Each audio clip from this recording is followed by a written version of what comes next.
반갑습니다. 비교 불가 분석 전문 축구다나와입니다. 구독과 좋아요는 사랑입니다. 혼자 분석하고 스포츠가 어렵게 느껴지신다면 댓글을 통해 적중률 99%를 자랑하는 무료픽 멤버방을 찾아주시기 바랍니다. 이 경기는 멜버른 시티가 홈에서 체력적 우위를 바탕으로 얼마나 빠른 템포를 유지하느냐에 달려있다. 우가르코비치가 중원에서 안정적으로 경기를 풀어주면 코엔의 돌파와 카푸토의 마무리로 이어지는 공격 루트가 매끄럽게 작동한다. 반면 산프레체 히로시마는 장거리 비행으로 인한 피로 누적이 뚜렷하게 드러날 수밖에 없고 활동량 저하는 곧 압박 강도 약화로 이어진다. 또한 전방에서 단조로운 움직임만 반복된다면 멜버른 시티 수비진이 충분히 대응할 수 있어 경기 주도권이 쉽게 넘어갈 가능성이 크다. 결국 이 승부는 체력과 전술의 균형에서 앞서는 멜버른 시티 쪽으로 무게가 실린다.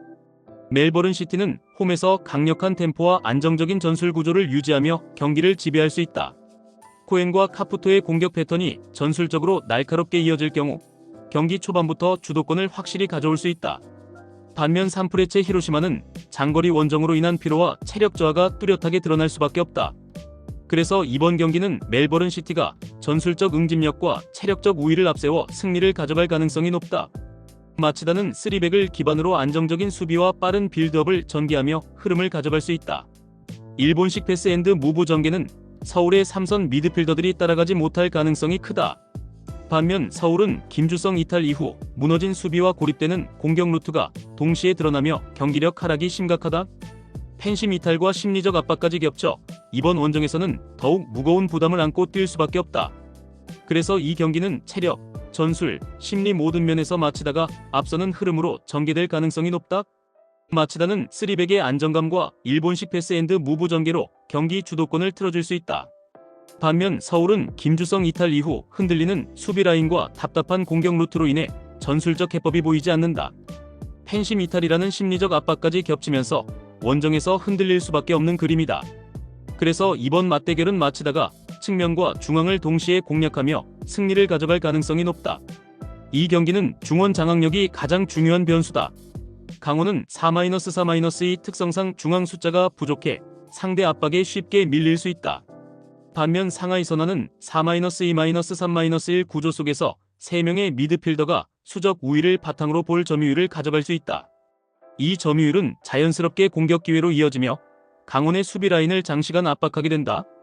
특히 디오나탄과 옛나리스의 역할이 부각되며 경기 주도권은 상하이 선화 쪽으로 흘러갈 가능성이 높다.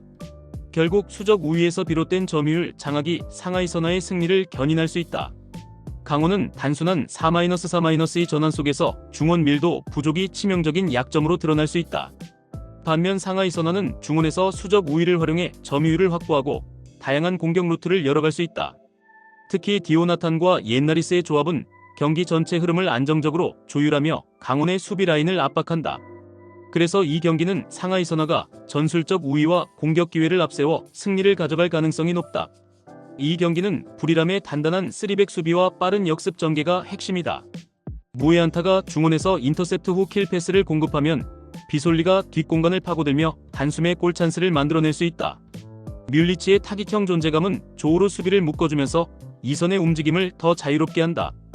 반면 조우르는 측면 위주의 전개는 날카롭지만 중원 압박과 후방 공간 관리에서 약점이 드러난다. 특히 멘데스의 기동력이 후반으로 갈수록 떨어지면 수비 라인이 쉽게 무너질 수 있다. 결국 경기의 전체 흐름은 불이람의 3백 안정성과 속도감 있는 역습에 의해 좌우될 가능성이 크다. 이 경기는 에자톨라이의 빌드업 전환이 얼마나 자주 발휘되느냐가 핵심이다. 알샤바부드는 중앙에서의 템포 조율과 측면 침투 패턴이 결합되며 경기 흐름을 주도할 수 있다. 카르타비아의 페네트레이션 플레이는 트락토르 수비 블록의 치명적인 약점이 될 가능성이 높다. 반면 트락토르는 전개 속도가 늦고 중원 압박에 쉽게 무너져 공격 연결고리가 끊길 위험이 크다. 그래서 알샤바부드가 초반부터 볼 점유율을 높이고 측면 돌파를 강화하면 경기 흐름을 완전히 가져올 수 있다. 결국 전술적 상성과 공격 루트의 다양성에서 알샤바부드가 확실히 앞선다. 알두하일의 포메이션은 4-2-3-1이며 피옹테크는 제공권과 포스트 플레이로 박스 안 존재감을 드러낸다. 에드밀슨 주니어는 폭발적인 스피드로 역습 시 전환 속도를 높일 수 있지만 압박이 강해질 경우 활동 반경이 좁아진다.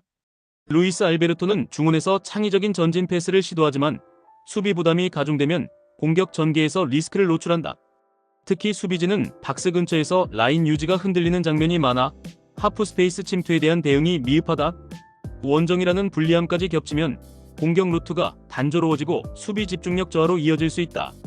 이 경기는 알힐랄이 알다우사리와 네베스를 중심으로 하프스페이스를 공략하는 패턴을 얼마나 날카롭게 보여주느냐에 달려있다. 네베스가 중원에서 템포를 잡고 알다우사리의 드리블과 침투가 더해지면 상대 포백은 균형을 잃을 수밖에 없다. 반면 알두하일은 피옹테크의 제공권과 에드밀슨 주니어의 속도에 기대지만 조직력이 흔들릴 경우 공격 완성도가 떨어진다. 또한 루이스 알베르토의 전개가 원활하지 못하면 중원 싸움에서 쉽게 밀리며 경기 주도권을 잃게 된다. 결국 전술적 응집력과 공격 루트 다양성에서 알힐랄이 확실히 앞서 있다. 이 경기는 감독 교체 직후 흔들리는 울산이 조직력 문제를 드러내느냐, 아니면 청두가 철저히 준비된 전술을 실행하느냐가 핵심이다. 울산은 아직 신태용 감독 체제 아래에서 완벽히 정리되지 않은 전술 구조로 인해 압박과 전환에서 미숙한 장면을 보일 수 있다. 반대로 청두는 서정원 감독의 세밀한 준비와 K리그 경험을 바탕으로 울산의 약점을 날카롭게 찌를 수 있다. 펠리페의 제공권, 호물로의 패스, 그리고 4-5의 활동량이 합쳐진다면 단순한 역습 이상의 위협이 될 수 있다. 결국 이 매치는 홈에서 치르는 울산보다 오히려 청두 쪽이 전술적 완성도와 준비된 운영에서 우위에 설 가능성이 크다. 이 경기는 멜렌도와 비탈이 만들어내는 중원 장악이 승부의 갈림길이 될 것이다. 두 선수가 전후방을 잇는 다리 역할을 해내면 레오나르도와 가브리엘 지뉴의 공격 루트는 거침없이 살아난다. 반면 비셀고베는 압박 강도가 높은 상황에서 중원 연결이 막히면 공격 전개 자체가 끊길 수 있다. 그래서 상하이 하이강이 초반부터 중원 압박과 전환 속도를 장악한다면 경기 흐름은 일찌감치 한쪽으로 기울 수 있다. 결국 전술적 응집력과 공격 완성도에서 상하이 하이강이 분명히 앞선다. 특히 홈 2점까지 더해지면 비셀고베의 수비 블록은 무너질 위험이 크다. 이상 오늘의 경기 모두 꼼꼼하게 분석해드렸습니다. 영상 시청에 감사드리며 혼자 분석하기 힘들다고 느껴지신다면 언제든 댓글을 통해 무료픽 멤버방을 찾아주시길 바랍니다.